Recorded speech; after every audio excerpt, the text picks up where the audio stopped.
इस वीडियो में आपको इस पाठ में आए प्रश्नों के लिखित उत्तर मिलेंगे। नमस्कार सभी को, हिंदी कला केंद्र में आपका स्वागत है। अगर आप इस चैनल पर नए हैं तो पहले इसको सब्सक्राइब करें व बेल आइकन को दबाना ना भूलें ताकि नए वीडियो का नोटिफिकेशन सबसे पहले आपको मिले। वीर कुंवर सिंह। बच्चों, इस निबंध को हमने इसके भाग 1 में पढ़ा व समझा था। अब इसके अभ्यास प्रश्नों को देखते हैं। निबंध से वीर कुंवर सिंह के व्यक्तित्व की कौन कौन सी विशेषताओं ने आपको प्रभावित किया? तो वीर कुंवर सिंह के साहसी, उदार व स्वाभिमानी व्यक्तित्व ने मुझे प्रभावित किया। कुंवर सिंह को बचपन में किन कामों में मजा आता था? वीर कुंवर सिंह को बचपन में पढ़ाई लिखाई से ज़्यादा घुड़सवारी करने, तलवारबाजी करने तथा कुश्ती लड़ने में मजा आता था। क्या उन्हें उन कामों से स्वतंत्रता सेनानी बनने में कुछ मदद मिली? जी हाँ, उन्हें इन कामों से स्वतंत्रता सेनानी बनने में बहुत मदद मिली। अच्छे घुड़सवार होने और कुशल तलवारबाजी से वीर कुंवर सिंह ने दुश्मनों को हर लड़ाई में परास्त कर दिया। सांप्रदायिक सद्भाव में कुंवर सिंह की गहरी आस्था थी। पाठ के आधार पर कथन की पुष्टि कीजिए। कुंवर सिंह की सांप्रदायिक सद्भाव में गहरी आस्था थी। वे हिंदुओं और मुसलमानों में किसी प्रकार का भेदभाव नहीं करते थे।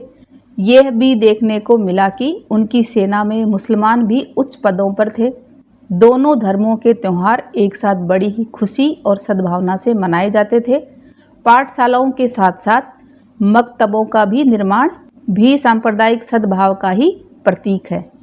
तो इन सब बातों से हमें पता चलता है कि कुंवर सिंह की गहरी आस्था थी सांप्रदायिक सद्भाव में। पाठ के किन प्रसंगों से आपको पता चलता है कि कुंवर सिंह साहसी, उदार एवं स्वाभिमानी व्यक्ति थे? तो ये हमने निबंध में जाना कि साहसी 13 अगस्त 1857 को जब कुंवर सिंह की सेना जगदीशपुर में अंग्रेजों से परास्त हो गई तो उन्होंने साहस न छोड़ा बल्कि भावी संग्राम की योजना बनाने लगे।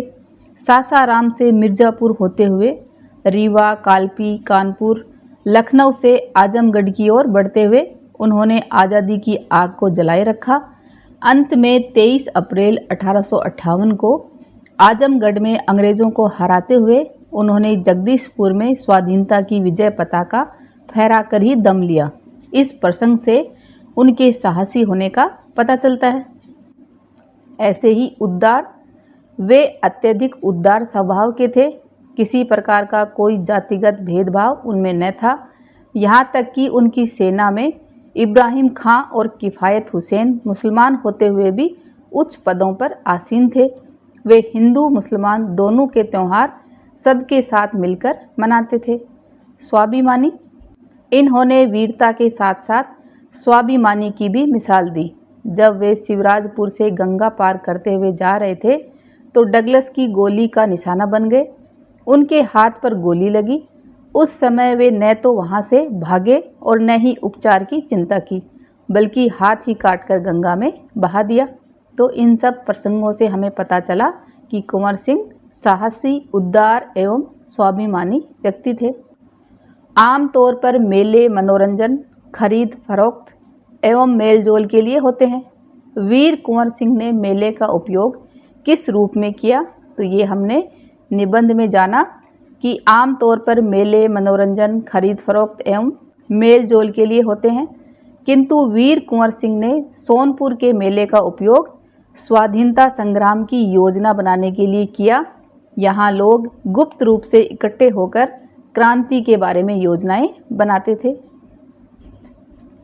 निबंध से आगे सन 1857 के आंदोलन में भाग लेने वाले किन्हीं 4 सेनानियों पर 2-2 वाक्य लिखिए। तो सबसे पहले बच्चों, आपको मुझे कमेंट बॉक्स में 1857 में भाग लेने वाले 4 स्वतंत्रता सेनानियों के नाम लिखकर बताना है, ठीक है? उसके बाद उन पर 2-2 वाक्य लिखना है। जैसे रानी लक्ष्मीबाई। रानी लक्ष्मीबाई ने 1857 के आंदोलन में बढ़ चढ़कर भाग लिया।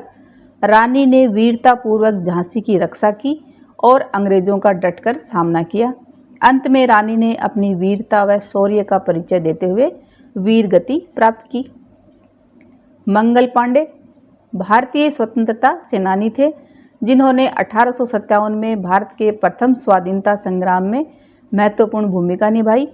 वो ईस्ट इंडिया कंपनी की 34वीं बंगाल इन्फेंट्री के सिपाही थे।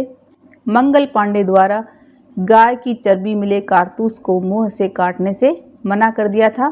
फलस्वरूप उन्हें गिरफ्तार कर 8 अप्रैल 1857 को फांसी दे दी गई। तांता टोपे भारत के प्रथम स्वाधीनता संग्राम के एक प्रमुख सेनानायक थे। सन 1857 के महान विद्रोह में उनकी भूमिका सबसे महत्वपूर्ण, प्रेरणादायक और बेजोड़ थी। बहादुर शाह जफर भारत में मुगल साम्राज्य के आखिरी शहंशाह और उर्दू के जाने माने शायर थे। उन्होंने 1857 के स्वतंत्रता संग्राम में भारतीय सिपाहियों का नेतृत्व किया। युद्ध में हार के बाद अंग्रेजों ने उन्हें बर्मा, जो कि अब म्यांमार के नाम से जानी जाती है, भेज दिया, जहां उनकी मृत्यु हुई।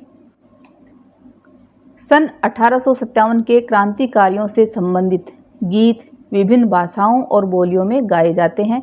ऐसे कुछ गीतों को संकलित कीजिए। संकलित यानी उनको इकट्ठा कीजिए। जैसे मेरा रंग दे बसंती चोला, ये गाना आपने सुना होगा। या फिर सरफरोशी की तमन्ना अब हमारे दिल में है, देखना है जोर कितना बाजुए कातिल में है। अनुमान और कल्पना वीर कुंवर सिंह का पढ़ने के साथ साथ कुश्ती और घुड़सवारी में अधिक मन लगता था। आपको पढ़ने के अलावा और किन किन गतिविधियों या कामों में खूब मज़ा आता है, लिखिए। तो ये बच्चों आप अपने हिसाब से बताइए कि आपको कौन कौन सी गतिविधियों या काम को करने में मज़ा आता है।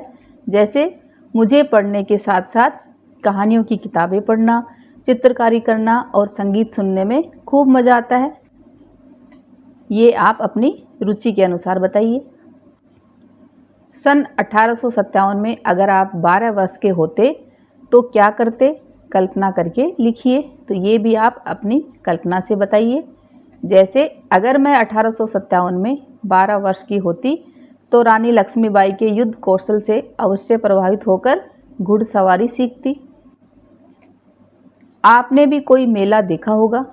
सोनपुर के मेले और इस मेले में आप क्या अंतर पाते हैं, तो ये आप अपने हिसाब से लिखो। जैसे सोनपुर मेला एशिया का सबसे बड़ा पशु मेला है, जहां विभिन्न प्रकार के पशुओं की खरीद बेच होती है और इसमें बहुत अधिक भीड़ होती है और ख़ास तौर पर वहां पर हाथियों की खरीद बेच होती है। मैंने जो हमारे घर के पास के मेला देखा वो बहुत ही छोटा था और वहाँ केवल झूले और खाने पीने की ही दुकानें थी। भाषा की बात, आप जानते हैं कि किसी शब्द को बहुवचन में प्रयोग करने पर उसकी वर्तनी में बदलाव आता है। जैसे सेनानी एक व्यक्ति के लिए प्रयोग करते हैं और सेनानियों एक से अधिक के लिए। तो ये आपने एक वचन बहुवचन में सीखा ही होगा। सेनानी शब्द की वर्तनी में बदलाव ये हुआ कि अंत के वर्ण नी की मात्रा दीर्घ से ह्रस्व हो गई। यानी जो अकेले सेनानी में बड़ी मात्रा थी, दीर्घ मात्रा थी, वह ह्रस्व यानी फिर जब सेनानियों बना तो वह छोटी मात्रा में बदल गई। बहुवचन बनाने पर वह इकार हो जाता है। यदि शब्द के अंत में ह्रस्व इकार होता है तो उसमें परिवर्तन नहीं होता। जैसे दृष्टि से दृष्टियों बना, तो ये छोटी थी, वो छोटी की छोटी ही रही। ऐसे ही इन शब्दों का वचन बदलिए। जैसे तो ये नीति से क्या बनेगा, ये आप मुझे कमेंट बॉक्स में लिखकर बताना। ऐसे ही जिम्मेदारियों, तो ये बहुवचन है, तो जब इसको एक वचन बनाएंगे तो ये बनेगा जिम्मेदारी। जो ये री छोटी मात्रा है ये यहाँ पर बड़ी मात्रा में बदल जाएगी। ऐसे ही सलामी का सलामियों, स्थिति स्थितियों, यहाँ पर ती बड़ी नहीं बनेगी क्योंकि इसमें ह्रस्व इकार होता है जिसमें परिवर्तन नहीं होता। जैसे दृष्टि से दृष्टियों बना, वैसे ही स्थिति से स्थितियों बना या स्थितियाँ। स्वाभिमानियों से बना स्वाभिमानी, नी छोटी जो थी वो बड़ी मात्रा में बदल गई। ऐसे ही गोली से गोलियां, तो जब एक वचन से ये बहुवचन में गई तो ये छोटी मात्रा हो गई। इस निबंध को एक बार फिर से पढ़ें व समझें। 1857 की क्रांति के बारे में अधिक जानकारी हासिल करें। सोनपुर मेले की क्या खासियत है लिखें। सुझाव व सुधारों के लिए कमेंट बॉक्स में लिखें। अगर हमारे वीडियो बन ही रहे हैं आपके फेवरेट, तो फिर क्यों ना करें इनको लाइक, सब्सक्राइब और रिकमेंड। हमें और बेहतर बनाने के लिए आप कर सकते हैं कमेंट। धन्यवाद।